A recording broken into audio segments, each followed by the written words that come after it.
Hemos visto la parte del fracaso renal agudo, ¿no? Ahora vamos a ver la parte de la insuficiencia renal crónica. Entonces, como te había mencionado antes, básicamente la definición entre deterioro renal pues está enfocado en el tiempo, ¿no? Y como vamos a ver a continuación, la definición de enfermedad renal crónica o insuficiencia renal crónica está dada principalmente por el daño de la función renal determinado en el tiempo, ¿no? Entonces tenemos que hacer una definición respecto a una alteración estructural y una alteración funcional. Entonces, ¿cómo se define la enfermedad renal crónica? Se define como la presencia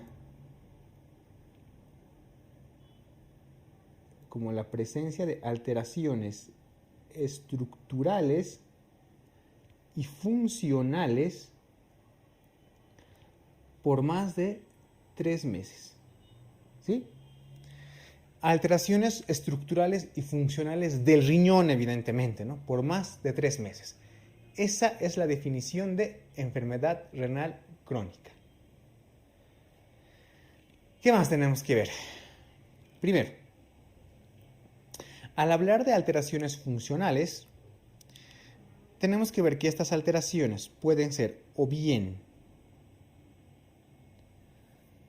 como marcadores de daño renal, en el cual tomamos en cuenta la proteinuria y sobre todo la albuminuria, es decir, microalbuminuria, que se refiere a una eliminación por la orina de mayor a 30 miligramos día de albúmina, ¿sí? Y otro parámetro funcional que vamos a tomar a la hora de definir la enfermedad renal crónica es la disminución del filtrado glomerular, que está dada por una disminución menor a 60 mililitros minuto en 1.73 metros cuadrados de superficie corporal, ¿vale? Entonces, las alteraciones funcionales pueden ser o bien la presencia de marcadores renales como la microalbuminuria o la disminución del filtrado glomerular. Evidentemente, esto lo relacionamos y tiene que ser mayor a 3 meses, ¿sí? Las alteraciones estructurales las vamos a evidenciar con una biopsia o con estudios de imagen, ¿no? Evidentemente también tienen que ser mayor a 3 meses, ¿no? Para definir la insuficiencia renal crónica. Entonces, de esta diapositiva quédate con que las alteraciones funcionales, el marcador de daño renal principal es la albuminuria, ¿sí? La proteinuria o albuminuria. Es el principal marcador de daño renal. Bien, hablando un poco de la fisiopatología. La fisiopatología de la insuficiencia renal crónica pues va definido por dos mecanismos: mecanismos desencadenantes y mecanismos progresivos. Los mecanismos desencadenantes son específicos de la causa principal. Por ejemplo, complejos inmunitarios en determinadas glomerulonefritis, exposición a toxinas en determinadas enfermedades tubulointersticiales renales, ¿no? Los mecanismos progresivos se refieren sobre todo a la hiperfiltración y a la hipertrofia de las nefronas viables restantes. ¿A qué me refiero? Yo tengo aquí un riñón, ¿sí? Muchas de mis nefronas, muchas de mis pequeñas nefronas, te voy a hacer una esquemita así, este y este, se van muriendo. Y me quedan unas pocas. Estas pocas van a ir creciendo, o sea, se van a ir hipertrofiando. ¿Sí? ¿Por qué? Porque mis otras pequeñas neuronas han muerto. Esta ya no está, esta ya no está, esta ya no está. ¿Qué es lo que pasa? Todo ese flujo de sangre que llegaba a esas nefronas, pues es compensado por las nefronas que quedan, las nefronas viables. Y estas nefronas viables se van aumentando de tamaño. Y al aumentar de tamaño, aumentan también la filtración, es decir, hay una hiperfiltración, ¿no? Esta hiperfiltración, ¿no? Se produce independientemente de la causa, ¿sí? Entonces, esa es la explicación de los mecanismos progresivos.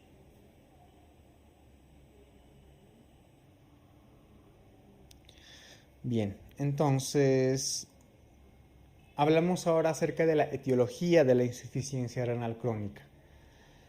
Básicamente, la gran mayoría de las veces y la mayor parte de los casos, la enfermedad renal crónica es debida a una nefropatía diabética. Es decir, a nivel global, la causa más frecuente de insuficiencia renal crónica es la diabetes mellitus, seguida de la vasculopatía hipertensiva. Estas son las principales causas y de estas dos, evidentemente, la diabetes mellitus es la primera causa, ¿no?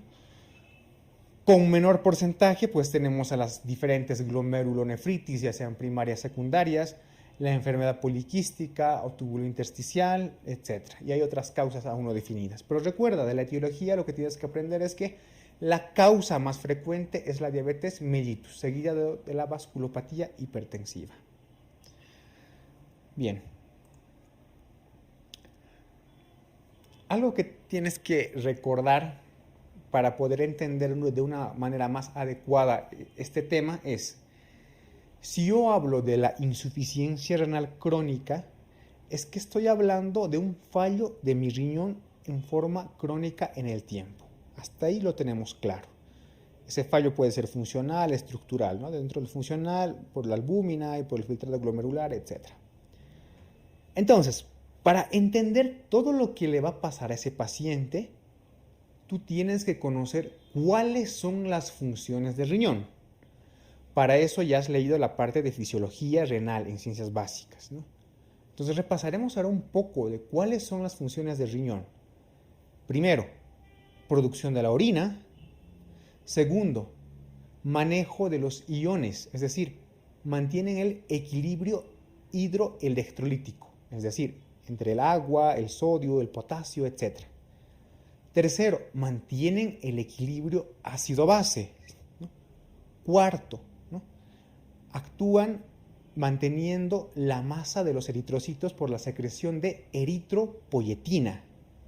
Y quinto, actúan a nivel del metabolismo del calcio porque el riñón produce una enzima denominada alfa-hidroxilasa que es la que transforma a mi vitamina D en mi forma activa. Por lo tanto, me regula el agua y mis iones, me regula mi equilibrio ácido-base, me forma la orina, me regula la masa de los eritrocitos por la eritropoyetina y actúa a nivel del metabolismo del calcio. Esas son las funciones de un riñón normal. Por lo tanto, si mi riñón está alterado, como en una enfermedad renal crónica, todas esas funciones se van a alterar, ¿no? Entonces, de forma resumida, todas esas alteraciones que tú te imaginas, al no funcionar bien mi riñón, son las que se van a producir y las que vamos a describir a continuación. Por ejemplo, a nivel de los trastornos hidroelectrolíticos. En la insuficiencia renal crónica, bueno, existe retención de agua y sodio, puede llevar al paciente a oliguria, sobre todo en estadios avanzados, ¿no? En fases tempranas, por ese mecanismo de hipertrofia e hiperfiltración que te he indicado hace un momento, pues puede haber nicturia y en muchos casos poliuria, ¿no?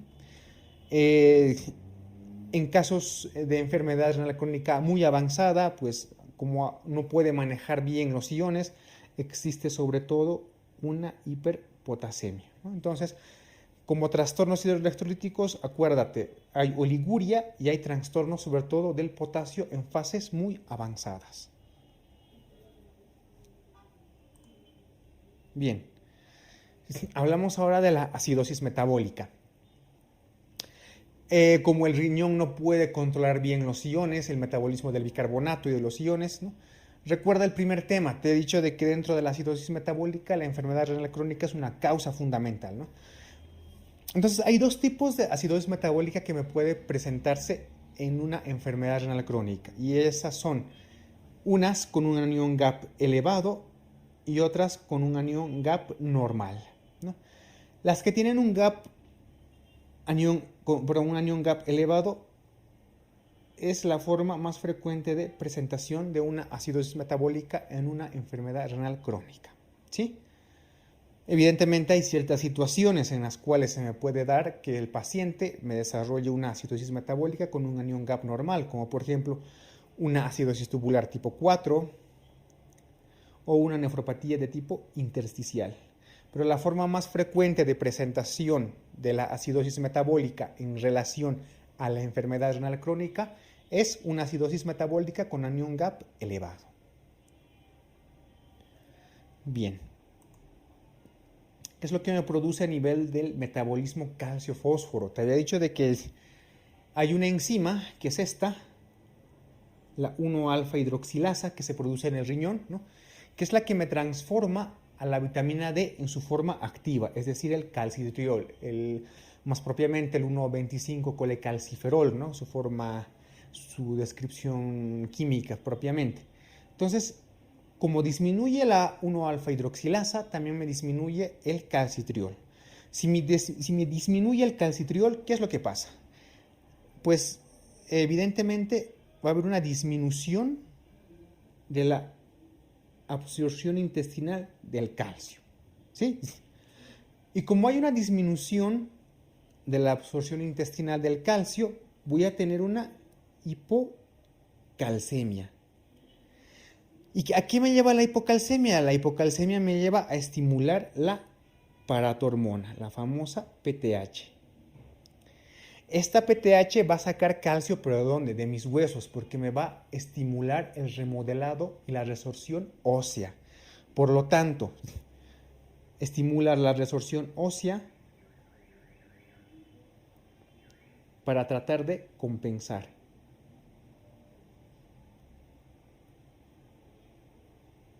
Este es un hueso, ¿no? Entonces me va a ir sacando calcio para tratar de compensar la hipocalcemia.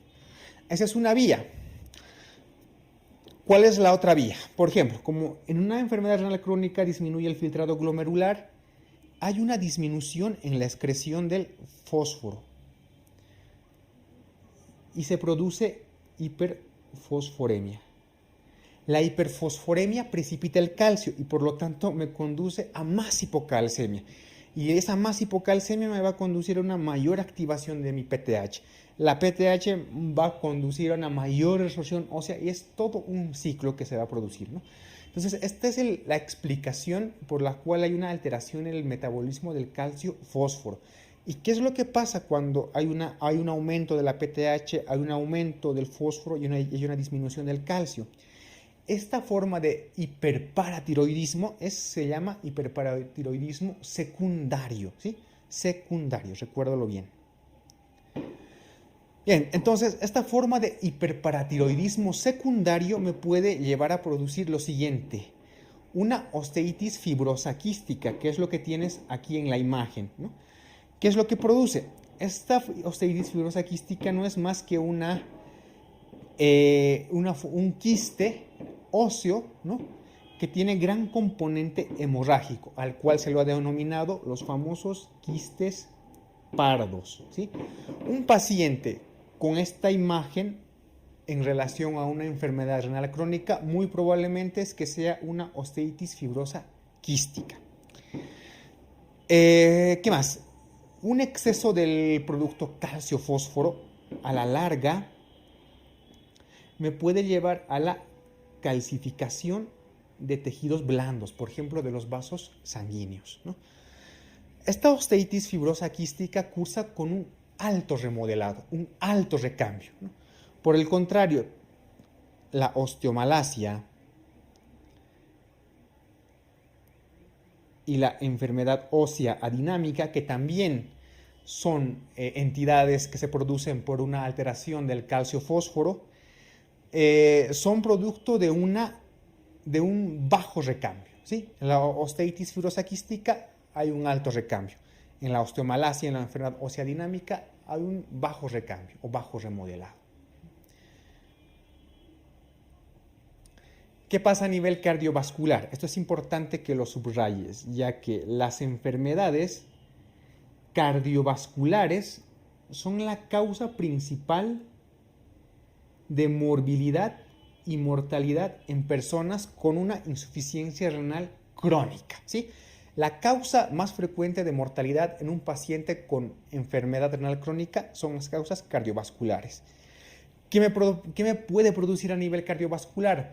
Pues ya que estamos en un entorno inflamatorio, porque lastimosamente la enfermedad renal crónica es un entorno inflamatorio, me puede agravar las enfermedades vasculares isquémicas, como un infarto agudo de miocardio, síndromes coronarios anginosos, etc., ¿no? La insuficiencia cardíaca acompañada de la enfermedad renal crónica, ambas se pueden agravar mutuamente, ¿sí? Tanto por una descompensación que puede llegar hasta una retención aguda grave de agua, como un edema agudo de pulmón, etc., ¿no? La hipertensión arterial es la alteración cardiovascular más frecuente, ¿sí? Y eso tienes que subrayarlo. En una persona que no tenía hipertensión previamente y que tiene enfermedad renal crónica, es muy probable que a la larga desarrolle hipertensión arterial, ¿no? Y a su vez, la hipertensión arterial, ¿no?, aumenta el progreso de la enfermedad renal crónica, ¿sí? O sea, ambas se potencian. Si un paciente tiene enfermedad renal crónica y no tenía hipertensión arterial, la ERC condiciona la hipertensión arterial. Y a su vez, la hipertensión arterial condiciona al empeoramiento, ¿no?, al progreso de la enfermedad renal crónica. Bien, hablando de las alteraciones hematológicas, como hay una disminución de la eritropoyetina, va a haber una disminución de la masa eritrocitaria. Por lo tanto, en una enfermedad renal crónica, lo más frecuente es que tengamos anemia por trastorno crónico, ¿sí?, debido al déficit de eritropoyetina. Esto lo vemos sobre todo en el estadio 3 de los pacientes con enfermedad renal crónica. Sin embargo, la anemia por trastorno crónico no es la única que se puede presentar en relación a una enfermedad renal crónica. También puede haber anemia por déficit de hierro, anemia por hemorragia digestiva, anemia por el entorno urémico, una disminución de la vida media del eritrocito, por ejemplo, ¿no? Pero sin duda la causa principal es la disminución de eritropoyetina. Por lo tanto, la forma de anemia más frecuente en un paciente con enfermedad renal crónica es la anemia por trastorno crónico, que dicho sea de paso, este tipo de anemia la hemos visto en hematología. Bien, siguiendo, ¿cómo vamos a realizar la valoración del paciente con enfermedad renal crónica? Lastimosamente, el riñón no da muchos indicios cuando está fallando, ¿sí? No da mucha sintomatología y por lo tanto tenemos que usar marcadores de daño renal. El principal marcador de daño renal es la proteinuria, más específicamente la albuminuria, ¿no? Por lo tanto, en un paciente que sospechemos de enfermedad renal crónica, tenemos que medir la albúmina, ya sea en orina de 24 horas o mediante el cociente albúmina-creatinina, ¿sí? ¿Cuál es el valor normal de la albúmina en orina de 24 horas y en el cociente albúmina-creatinina? Pues es menor a 30 miligramos día o menor a 30 miligramos gramos. Hablamos de microalbuminuria cuando en orina de 24 horas tenemos entre 30 a 300 miligramos de albúmina día, o que el cociente de la albúmina creatinina sea de 30 a 299 miligramos gramo. Y hablamos ya de una albuminuria propiamente dicha o macroalbuminuria, ¿no?, cuando en orina de 24 horas tenemos más de 300 miligramos día de albúmina o en el cociente albúmina-creatinina exista más de 300 miligramos gramo. Entonces recuerda, el principal marcador de daño renal es la proteinuria, más específicamente la albuminuria. ¿Qué más? Para valorar al paciente con enfermedad renal crónica tenemos que ver cómo está la tasa de filtración glomerular. Y esta tasa de filtración glomerular la vamos a obtener mediante dos formas. Una, la ecuación de Crocov-Gault o mediante la ecuación MDRD, ¿no? La ecuación de Crocov-Gault es la que te estoy aquí encerrando en un círculo, ¿no? 140 por el peso sobre creatinina sérica por 72, todo esto multiplicado por 0.85 en mujeres. Bien, una vez que hemos realizado la valoración del paciente con los marcadores de daño renal, la albuminuria, y viendo la tasa de filtración glomerular, que recuerda, se saca por la fórmula de Crocov-Gault o la fórmula de MDRD, ¿no? Mediante ambas vamos a ver un cuadro que lo ha diseñado las guías CADIGO para la enfermedad renal crónica, ¿no? Y es una combinación tanto de la albuminuria, es decir, un marcador de daño renal, como de la tasa de filtración glomerular, ¿sí? Entonces, según esta tabla, tenemos la siguiente clasificación. Tenemos que la enfermedad renal crónica se puede dividir en un estadio o grupo 1, donde la tasa de filtración glomerular es mayor a 90, un estadio 2, una disminución leve de 60 a 89, un estadio 3A, una disminución leve a moderada, con la tasa de filtración glomerular de 45 a 59, un estadio o grado 3B, una disminución moderada grave, con una tasa de filtración glomerular de 30 a 44, un estadio o grado 4, donde hay una disminución grave, ¿no? En el cual la tasa de filtración glomerular está entre 15 a 29, y por último, una insuficiencia renal terminal, ¿no? Donde hay una tasa de filtración glomerular menor a 15. Entonces, la albuminuria está en relación más o menos con esto, ¿no? ¿A qué se refiere? Mientras más vaya hacia este lado, más empeora mi pronóstico. Lo mismo en relación a la tasa de filtración glomerular, ¿no? Una tasa de filtración glomerular mayor a 90 o una disminución leve con una albuminuria normal no se considera todavía como enfermedad renal crónica. Consideramos enfermedad renal crónica realmente a partir de la disminución de 59 mililitros por minuto por 1.73 metros cuadrados de superficie corporal. Es lo que realmente se considera como enfermedad renal crónica, ¿no? La disminución menor a 60 como tal, ¿sí?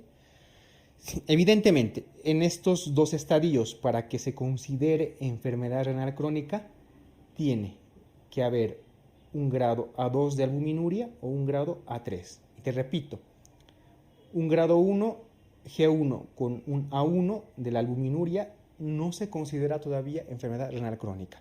Se considera enfermedad renal crónica de acuerdo a la tasa de filtración menor a 60, o en este caso a partir de G3A. Si consideramos enfermedad renal crónica en los grados 1 y 2 cuando existe ya la presencia o bien de albuminuria o la presencia de microalbuminuria. Esto solamente es una combinación de las tablas que ya hemos visto hace un momento, ¿no? Aquí está la tasa de filtración glomerular obtenida por Crocov-Gault o MDRD, y aquí está nuestra tablita de marcador de daño renal. El primero normal, ¿no? Menor a 30 miligramos, el segundo aumentado, microalbuminuria entre 30 a 300 miligramos gramo, y albuminuria o macroalbuminuria, ¿no? Mayor a 300 miligramos gramos. Estos datos están en base a el cociente albúmina creatinina, por si acaso. No están en base a la albuminuria en orina de 24 horas. Están en base a la albúmina, al cociente albúmina creatinina. Importante que repases este cuadro, sí. Que te lo memorices como tal todo, no. Probablemente sí que le eches un vistazo a la tasa de filtración y a los estadios, ¿no? Bien. ¿Cómo vamos a realizar el tratamiento de la enfermedad renal crónica? Evidentemente hay una serie de parámetros, ¿no? Hay una serie de guías en las cuales nos indican y nos dicen cuáles son los mejores tratamientos, etc. Pero tenemos que hacer un enfoque multidisciplinar, primero controlando factores que puedan agravar mi enfermedad renal crónica. Es decir, por ejemplo, en mi nefropatía diabética tendré que controlar de una manera más estricta mi diabetes mellitus, en mi vasculopatía hipertensiva de la misma forma la presión arterial, etc. Pero de forma general te voy a explicar los principales pasos para realizar los tratamientos. El primero, la dieta. Evidentemente tiene que haber una restricción de potasio y fósforo, porque recuerda, en la ERC hay una hiperfosforemia y en fases avanzadas hiperpotasemia, ¿no? La dieta evidentemente tiene que ser hiposódica. En todo paciente con enfermedad renal crónica tenemos que restringir la sal, ¿no? Bien, la hipertensión arterial en sujetos que tengan insuficiencia renal crónica y que tienen diabetes o proteinuria mayor a 1 gramo en 24 horas, hay que reducir la presión arterial hasta este objetivo, 130-80 milímetros de mercurio. Y los fármacos de elección, evidentemente en un paciente con diabetes y que tengan insuficiencia renal crónica, es los IECA y los ARA2, los antiproteinúricos. ¿Cómo tratamos la proteinuria? Con lo mismo, ¿no? Si existe microalbuminuria, le damos al paciente IECA o ARA2. La anemia, el objetivo de mantener de la hemoglobina es 11 a 12, ¿no? Debemos administrar hierro y posteriormente eritropoyetina. La acidosis metabólica, bueno, pues la administración de bicarbonato, si el paciente está con bicarbonato sérico menor a 20 miliequivalentes litro. ¿Cómo tratamos el hiperparatiroidismo secundario, ¿no? Administraremos carbonato de calcio porque recuerda que hay una hipocalcemia, y si hay una hiperfosforemia vamos a administrar quelantes de fósforo, ¿sí? Y en el caso de que ambos, tanto el calcio como el fósforo, estén bajos, podemos administrar calcitriol exógeno. La dislipidemia, evidentemente, mediante el uso de estatinas, ¿no? Y la terapia sustitutiva renal, es decir, la hemodiálisis, la diálisis o incluso plantearse un trasplante renal, se debe iniciar en pacientes que tengan un filtrado glomerular menor a 10 ml minuto en 1.73 metros cuadrados de peso corporal, ¿sí? Y evidentemente ya tenemos que plantearnos la hemodiálisis, la diálisis o el trasplante en pacientes que tengan nuestro filtrado glomerular menor a 20 ml. Como verás, no es un tema complejo, es un tema bastante sencillo, bastante bonito realmente, aparte. Entonces quiero que te quedes principalmente con, recuerda, haces una relación entre las funciones del riñón, ¿no? Y te pones a pensar qué pasaría si ese riñón deja de funcionar. La alteración de todas esas funciones es lo que tienes como enfermedad renal crónica. Apréndete bien la definición, ¿sí? Los conceptos de marcador de daño renal, es decir, la albuminuria, sobre todo sus cifras, ¿no? Y dale un vistazo al cuadro en el cual combinas albuminuria con la filtración glomerular, los estadios del fracaso, perdón, de la enfermedad renal crónica y algunos datos del tratamiento.